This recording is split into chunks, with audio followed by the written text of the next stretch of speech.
want to take a moment today to talk about the 4 rules of gun safety. We've talked a lot about them in some recent videos, especially where I got onto the safety Nazis for being a little too literal and a little too uneducated in some of the rules. So I thought it'd be fair that I today go over those rules for everybody out there. You know, a few of you might not be familiar with them or may not be familiar with all of them in their full context. Now, I'm not going to deal with Yankees 4 rules of gun safety because my first rule would be if it's a striker fired, throw it away and get a real gun and deal with a real gun. So we're going to deal with Jeff Cooper's rules. We're going to talk about the 4 rules he put forward, and we're going to talk about what he said about some of those rules. Now, the first rule, the rule that most people like to misquote the most or misrepresent the most, is that a gun is always loaded. They fail to note that he then goes on to say the only exception is once a gun is in his hands personally or your hands personally and he has personally checked that it is cleared. Then he can do what he wants with this gun, whatever he needs to do, whatever services he needs to provide to it. If in my case it'd be filming a video, showing you the bore, etc., maybe even inspecting the bore if you're a gunsmith, anything like that. The gun is now safe because it is in your hands and you have checked that it's unloaded. Now, he does say, once you set the gun down, even for a second, rule number 1 applies again. And I kind of agree with that. I'm like that too. I'm a person that I'll check a gun and I'll work on it. I'll sit it down, bend over, look over, pick up a screwdriver and come back and I got to check again. Because, you know, I don't trust these motherfuckers. They could load themselves. Maisie, get out of here. Get. Go. Out.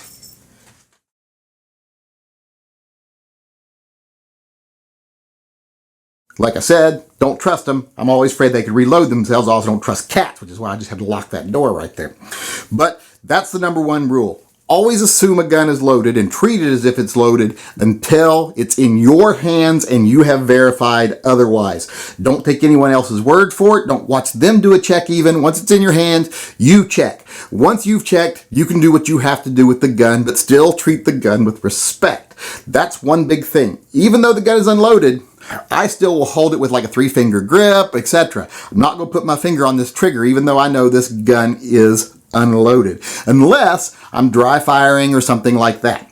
Then I can put my finger on the trigger because that's part of practicing is dry firing. So that's rule number 1 in a nutshell. Rule number 2 is never point a gun at anything you don't want to destroy. Now that mainly applies to loaded guns, because an unloaded gun, you're going to have to point it at something you don't want to destroy. Like if you're inspecting the bore, I'm pointing that at my face to inspect the bore. I kind of don't want to destroy my face. So it mainly applies to a loaded gun or any gun that you haven't personally verified. You don't want to point at anybody, anything you don't want to destroy. You definitely don't want to point loaded guns at anything in an uncontrolled situation. Now, in a controlled situation, I have done examples before of saying, okay, this gun is loaded. I'm not going to touch the trigger. I'll put my hand in front of it. I'm in no danger because that is a controlled situation. If I've got a loaded gun in my hand and I'm moving it around, you know, I'm in a situation where I don't know who's around me, I don't have control of my environment, that's not a controlled situation. My studio is a controlled situation, outside is not. Carrying my gun is not a controlled situation. You would not carry your gun like on a neck holster pointed up at your face like this because you don't know what might happen if you have to draw it, especially if someone is tussling with you when you have to draw it, and you've got a loaded gun pointed at something you don't want to destroy. Same thing with appendix carry. You got it pointed at your femoral artery, your balls, whatever. You don't want to point that loaded gun at anything you don't want to destroy. Now, like I said, once you know a gun is unloaded, you can do what you want with it, especially in a controlled situation, as long as you are respectful of the gun. I mean, you can clean it, you can work on it, you can rub your doodle against it if you want to. I don't care, whatever is up to you. But never point a loaded gun at anything for any reason in any type of uncontrolled situation or in any act of carrying the gun, etc. But like I say, there are minor exceptions to that. Like I said, like when you're doing something to make a point of safety. When you're in a controlled situation, that's a zero risk environment.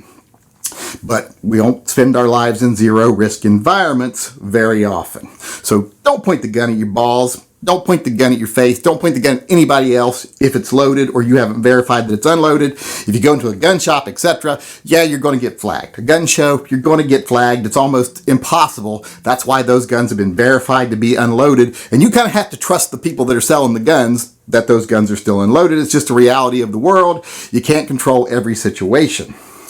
Now, rule number 3 is basically, know what you're shooting at. Know what's behind what you're shooting at in case you miss what you're shooting at. Know what's on the other side of a wall if you're shooting at a wall. Now, this has to do, of course, with loaded guns because you're actually firing the gun. Most of these safety rules apply to loaded guns until you verify they're not loaded. So if you're actually firing the gun, if you're firing it, Mrs. Jameson right here, because maybe Miss Jameson pissed you off, or maybe Miss Jameson's trying to rape you or whatever, and you're firing your gun at her, you don't want to fire at her if there's like a line of school children getting onto a school bus behind her. Well, why should she be raping you in front of school children? I don't know, but if she is, you don't want to fire at her because you're likely to miss. A lot of shots fired under duress miss, especially the first shot. So you have to know what's behind it. You have to know, are your children on the other side of a wall in your house if you're defending your home? You always want to know what that bullet is going towards, and you want to know that if your target doesn't stop that bullet, something else will. And that's basically rule number 3. Now, rule number 4 is the easiest rule to follow, period, and that is keep your finger off the trigger. Keep your booger hook off the trigger. So, easy. Never put your finger on the trigger until you're actually on target and going to fire the gun. But once again, there's an exception, because remember, absolutes are made for morons that can't understand nuance. There's never any real absolutes hardly in the world. Very few things are black and white, and these rules are the same thing. There's exceptions to never put your finger on the trigger until you're ready to destroy something or you're on target, because you got to test the trigger actions sometimes. You want to dry fire practice. You want to do lots of things. So there's lots of times you're going to put your finger on the trigger when you're not on target of something you want to destroy.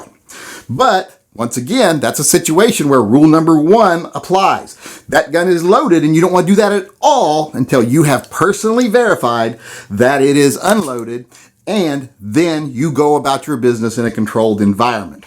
Once a gun is unloaded, the environment doesn't even have to be that controlled, as long as, you're okay with it. And everyone else is around. Now, you don't want to sit at the bus stop and dry fire, because then, even though you're totally safe, they don't know that. People watching you don't know that. So that's probably not a smart idea. Just like, I always say, don't dry fire anywhere you wouldn't masturbate. That's a pretty good rule to follow. If you're masturbating in front of your wife watching TV, that's fine. Then you can dry fire there. I prefer dry fire alone with, lights out and the doors locked. So that's a good rule for that. But as you can see, those 4 rules all have kind of an exception to them, and they have a gray area to them. So rule number 1, guns are always loaded until you've verified otherwise. Remember that part. Number 2, don't point a loaded gun at anything ever outside of a completely controlled environment where you're having a very structured presentation. Period.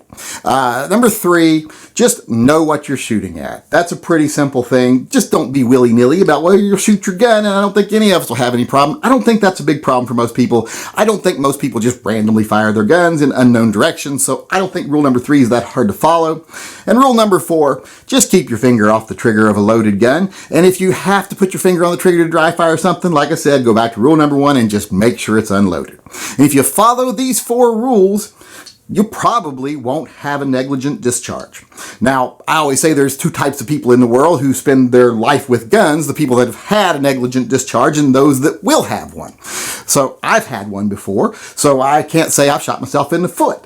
So that's the reality of things. But like I say, if you're careful and you don't do certain things outside controlled environments, you should be safe. Like I say, when I shot myself in the foot, that was an uncontrolled environment because I was drawing. There was other factors out there. Everything around me in the world is an uncontrolled factor outside of a very specific area. So just follow those 4 rules. You'll be pretty safe, especially if you follow that rule I said about throwing away striker fire and getting a real gun. So there you go. There's the 4 rules. I'm going to follow them. I'm going to understand there's exceptions, and I hope you do too.